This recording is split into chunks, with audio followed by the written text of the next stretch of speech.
दुकान चला रहे हैं, मैकेनिक का काम कर रहे हैं, नाई का काम कर रहे हैं, कोई भी काम कर रहे हैं। मैंने अपने जीवन के अंदर 20 कामकाज किए हैं और करोड़ों का मैंने बिजनेस किया था। पहले बिजनेसमैन आदमी था मैं, और मैंने बैंक थी खुद की, उसका नाम था बजरंग फाइनेंस कंपनी। हजारों लोगों के खाते थे, करोड़ों का काम छोड़ के मैंने गायों का हाथ में लिया था। तो उस समय 10 साल मैंने जोरदार नोट कमाए थे।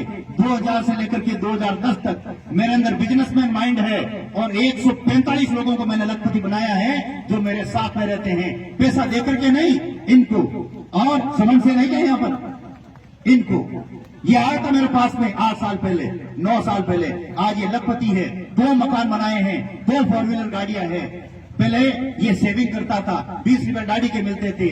मैंने कहा भाई वो काई काम करे रहूं कि मैं गाड़ी बढ़ू डाबा माते मैं क्यों रे भाई श्रवण से तो दिन में कितना रुपया कमाओ? 500।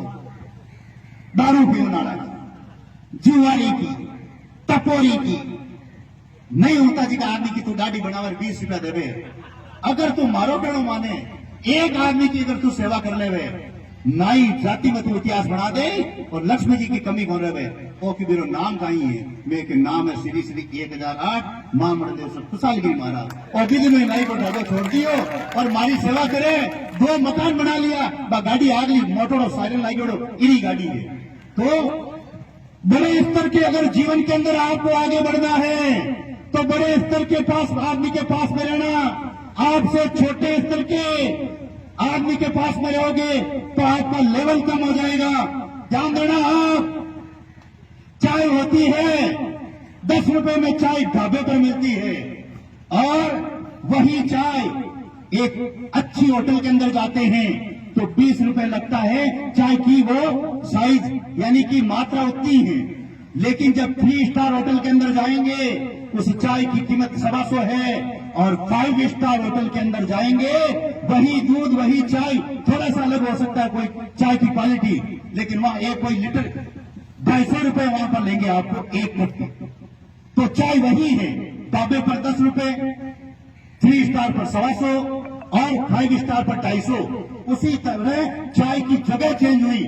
युवा साथियों, आप अपनी जगह चेंज करें, आपसे बड़े स्तर के पास में रहें, आपका लेवल बढ़ेगा। मैं कहता हूं ये नाई है और श्रवण सेन है, कामधेनु सेना का राष्ट्रीय अध्यक्ष रह चुका है, आज कथा प्रभारी है, मेरा दायां हाथ है। लेकिन एक नाई इसके काके का लड़का है, वो आज भी वही है और उसके पास में आज भी खड़की है, वो दाढ़ी बनाता है क्योंकि उसने संगत अच्छी की।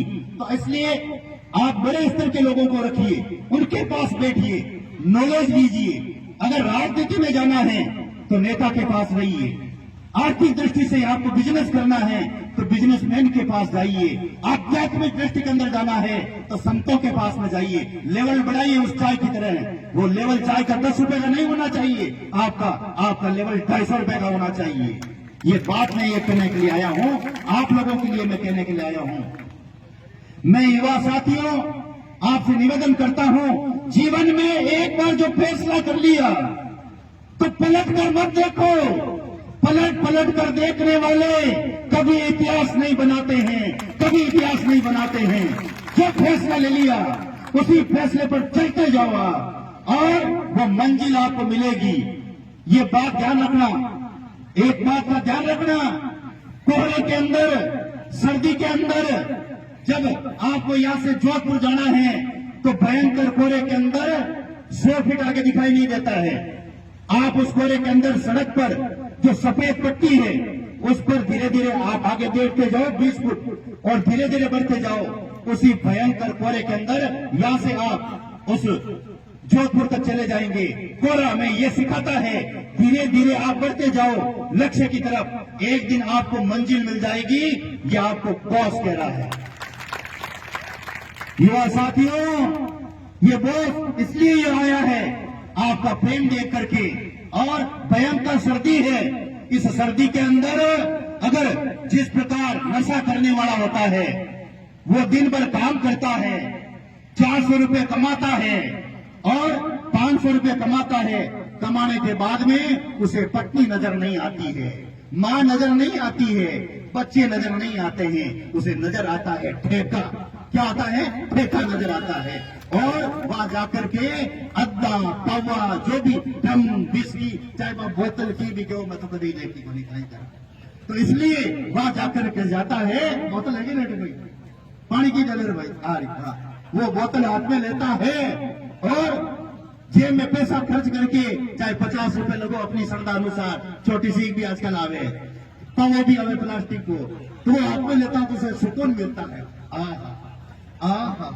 और जब वो ढक्कन खोलता है तो उसे खुशबू आती है, मूड फ्रेश होता है। ये युवाओं को मैं बता रहा हूं। और वो जब पीता है तो उसे परमानंद आता है और मैं लुढ़कता हुआ ऐसे ऐसे झूमता हुआ उसकी चाल चेंज होती है और सड़क पर गिर जाता है, उसे किसी की परवाह नहीं है। और उस समय वो, मैं कहता हूं अपन तो यहाँ मृत्यु लोक में बैठे हैं और मृत्यु लोक के अंदर ऊपर स्वर्ग लोग हैं और नीचे नरक लोग हैं, लेकिन वो पता नहीं कौन से लोक में है। उसका तो एक अलग ही लोग है, दारू लोग। क्या है? दारू लोग।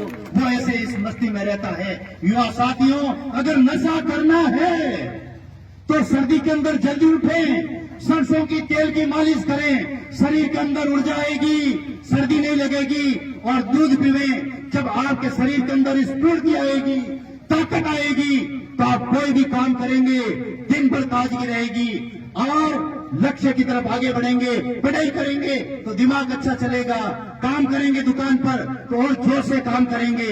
आप 8 घंटे काम करते हैं तो 12 घंटे काम करेंगे। नशा करें तो व्यायाम करें सुबह और दौड़ लगाएं और थोड़ी दूर दौड़ के जब थोड़ा पसीना आता है उस समय एक एक कपड़ा उतार करके सरसों की तेल की मालिश करें शरीर पर, बदन पर और बनियान और हाफ पैंट के अंदर। फिर आप गाय का दूध पीजिए, आपके अंदर करंट दौड़ेगा, उछलेंगे, मचलेंगे और बिजली दौड़ेगी आपके अंदर। और वो युवा उस चिंगारी को आगे बढ़ने से कोई नहीं रोक सकता, कोई नहीं रोक सकता, क्योंकि भारत का इतिहास रहा है 25 साल ब्रह्मचार्य आश्रम, फिर गृहस्थ आश्रम, वानप्रस्थ आश्रम, फिर संन्यास आश्रम।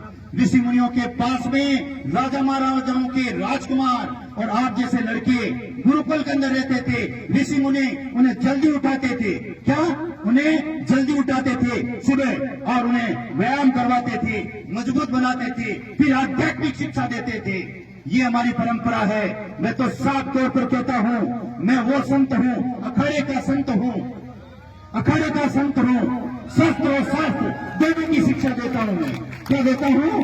दोनों की शिक्षा मैं देता हूं आज भी, क्योंकि सदैव संत राम राम करना हो जाए तो पचे। भारत का इतिहास देखो, भगवान परशुराम का, और भारत के इतिहास देखो जो भगवान श्री राम को विश्वामित्र ने शिक्षा दी। कई आयोग यानी कि कई दिव्यास्त्र दिए थे विश्वामित्र जी ने भगवान श्री राम को। भगवान श्री कृष्ण को 64 दिन में 64 कला सिखाई थी ऋषि सांदीप ने, अस्त्र शस्त्र और आध्यात्मिक ज्ञान। मैं उस अखाड़े की परंपरा से वो संत हूं जो आज भी तलवार चलाना, इनको लाठी चलाना, बंदूक चलाना, हथियार चलाना सिखाता हूं, क्योंकि ये हमारी परंपरा है। जब आप शास्त्र और शस्त्र सीखोगे तो रास्ते के अंदर कहीं भी कोई भी हो उसका मुकाबला आप कर सकोगे। मैं बहनों से निवेदन करूंगा, बालिकाओं से निवेदन करूंगा, अगर कोई भी लड़का आपका मन चला पत्तियां कसता है, उस समय आप अगर तलवार चलाना, लकड़ी चलाना, जूडो 15 साल तक मैंने बजरंग आमशाला के माध्यम से हिंदू समाज के लड़के तैयार किए थे। कलेजा होता है, खरीदा नहीं जाता है। कार जो है वो कठई भी, तलवार आपको बाजार में मिल जाएगी, बंदूक मिल जाएगी, लाठी मिल जाएगी, पिस्तौल मिल जाएगी, लेकिन अगर आपको कहीं भी टक्कर लेनी है, मुठभेड़ उनका किसी का विरोध करना है, जो आप पर अत्याचार कर रहे हैं, लड़की को बुरी नजर से देख रहे हैं, उस बालिका से कहूंगा उस समय अस्त्र शस्त्र सीखे। एक अस्त्र शस्त्र सीखने वाला उसके पास में अपने आप कलेजा होता है, वो एक बार तलवार को भी पकड़ लेता है और पटक करके उसको गिराता है। आप शूरवीर बने, आप उस भारत के, उस विश्व गुरु देश के युवा हैं। याद करो हमारा इतिहास, महाराणा प्रताप का, याद करो हमारा इतिहास शिवाजी का, याद करो हमारा इतिहास भगवान श्री राम का। भगवान श्री राम जब वनवास गए थे सोना चांदी कपड़े सब उतार दिए, लेकिन धनुष बाण पास में रखा था, शस्त्र नहीं छोड़ा था। इसलिए युवा साथियों, कहने के लिए बहुत है, मुझे समय पर निकलना है, इसलिए मैं अपनी वाणी को विराम देता हूं और पुनः एक बार इस पांडाल के अंदर क्रांति आनी चाहिए। पाकिस्तान को कोई भी आदमी हुए चक्को देर गाड़ी दो, चक्को देर जाना की जोड़े छड़े देखिए और एक हाथ ऊंचो करे देख लो, और भारत को है और हाथ नीचे करे आध पाकिस्तान को है। अब देखिए वीडियो घुमा रहे पूरे पाकिस्तान को है, देखो। हाँ, दोनों हाथ खड़े करे, संतों से निवेदन, मन से निवेदन, भारत माता की, भारत माता की, वंदे वंदे, इनकलाब इनकलाब, देश के दुश्मनों को, देश के दुश्मनों को, देश के दुश्मनों को। तो युवा साथियों, मैंने एक